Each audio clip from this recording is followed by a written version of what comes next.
আসেন আমরা হাদির বড় ভাই ওমর ফারুকের নামে একটা ডাস্টবিন বানাই, আর সেখানে সবাই আপনারা মন মতো নিক্ষেপ করতে পারেন আপনার যা খুশি তা। ধিক্কার জানাই হাদির বড় ভাই ওমর হাদিকে, কারণ ভাইয়ের বিচার কিন্তু ওয়ান কাইন্ড অফ বেচা দিচ্ছে।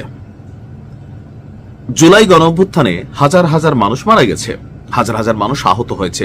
কপাল খুলছে গুপ্ত রাজনীতির যেই ক্যারেক্টারগুলা তাদের, মানে সার্জিস সহ আরো বেশ কয়েকের মাংস হয়েছে। হান্নান মাসুদদের নিরাদেশ থেকে ভাইগা গেলেও এইচএসসি পাস তুষার ভালোই করছে।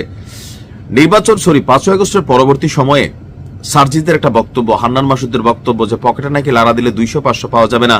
গত 17 মাসে ব্যাংকে লক্ষ লক্ষ টাকা আসছে, আর বাংলাদেশের বাস্তবতা বলে হলফনামায় যা থাকে তার 10 গুণ তার সম্পদ কামাই ফেলছে। লাভ হয়েছে কি দেশের? দিন শেষে গিয়া এনসিপি পোতাই গেছে। অপরদিকে হাদির বিষয়ে যখন আপনি বিচার যাচ্ছেন, রাস্তায় কান্নাকাটি করতেছেন, পলিটিক্যাল স্ট্যান্ড বাজিও কেউ কেউ করতেছেন, হাদির পরিবার যেই সুবিধাটা নিয়ে নিল সরকার থেকে, এই সুবিধার মধ্যে কিছু শর্ত আছে। তো আমি কোথায় বলছি ডাস্টবিন বানাইতে? এবার আসেন যে এই ওমর হাদি এখন থেকে কি করতে পারবে আর কি করতে পারবে না, সে তো তার ভাইয়ের বিচারের দাবিটাই করতে পারবে না, কারণ শর্ত আছে বাবা। তলে তলে সেটেলমেন্ট হয়ে গেছে, ভাইয়ের বিচারকে সে বেচা দিছে সরকারি কর্মচারী হিসাবে, বা যেই পদটা বাগাইছে যুক্তরাজ্যের মতন দেশে বউ বাচ্চা নিয়ে যাবে, এর আর বিচার টিচার চায় না। হাদি মারা খাইছে, এটাই বাস্তবতা। যাই হোক, আজকের ব্রেকিং নিউজ হচ্ছে ইনকিলাব মঞ্চের আহ্বায়ক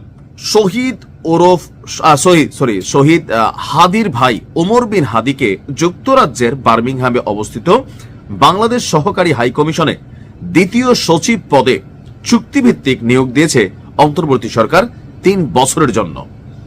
তো এখানে একটা রাষ্ট্রপতির নির্দেশে আপনার একটা এই প্রজ্ঞাপন জারি করা হয়েছে। তো প্রজ্ঞাপনের কিছু শর্ত আছে। ওমর বিন হাদিকে যোগদানের তারিখ থেকে 3 বছর মেয়াদে এই পদ দেওয়া হয়েছে। নিয়োগকালীন সময়ে তিনি অন্য কোনো পেশা, ব্যবসা কিংবা সরকারি, আধা সরকারি কিংবা বেসরকারি কোনো প্রতিষ্ঠান বা সংগঠনের সাথে কর্ম সম্পর্ক রাখতে পারবেন না। তো সে তো ইনকিলাব মঞ্চে আসিল, ইনকিলাব মঞ্চ থেকে তো হাদির বিচারটা সবচেয়ে বেশি চাওয়া হচ্ছে। তো তারে যে শর্তগুলা দিছে, আপনি এরপরে আর বলবেন যে আপনি হাদির বিচার চান? তার ভাই হয়ে তো ভাইয়ের বেচা দিছে। ভাই, এদেশে এটাই হয়। সিস্টেম। এখানে আমি আবারও বলি, সে কি করতে পারবে না নিয়োগকালীন সময়, মানে আগামী 3 বছর। এখন যদি সে কালকে নিয়োগপ্রাপ্ত হয়, পরশুদিন থেকে ইনকিলাব মঞ্চের সাথে তার সম্পর্ক ছিন্ন করতে হবে। এর পাশাপাশি যেটা করতে হবে, কোনো পেশা, ব্যবসা, সরকারি, আধা সরকারি, বেসরকারি কোনো প্রতিষ্ঠান বা সংগঠনের সাথে সম্পর্ক রাখা যাবে না। নিয়োগ সংক্রান্ত অন্যান্য শর্তাবলী সংশ্লিষ্ট চুক্তিপত্রের মাধ্যমে নির্ধারিত হবে।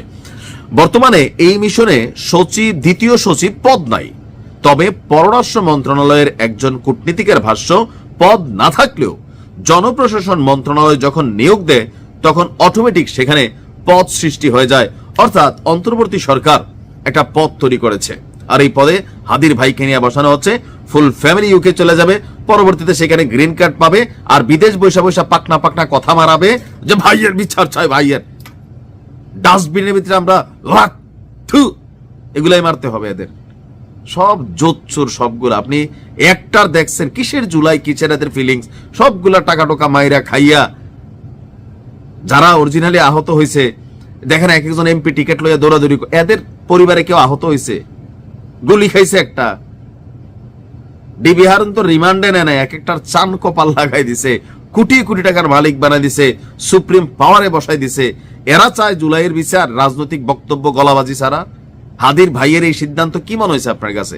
সবগুলা ধরেন ধান্দায় হাঁটে, সেম।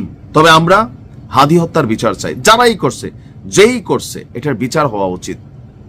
আজকে হাদি, কালকে আপনিও কোনো ইস্যুতে পড়তে পারেন, আপনার ফ্যামিলি এরকম সেটেল হয়ে যেতে পারে, চাকরি বাকরি, পদবি। ভাইয়া ভাই, নিজের জীবনটা গুরুত্বপূর্ণ, যেটা বোঝা যাচ্ছে।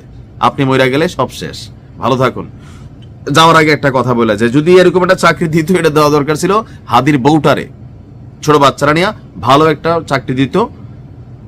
যাই হোক, মেয়েটা কটা খায়া পড়া বাঁচত।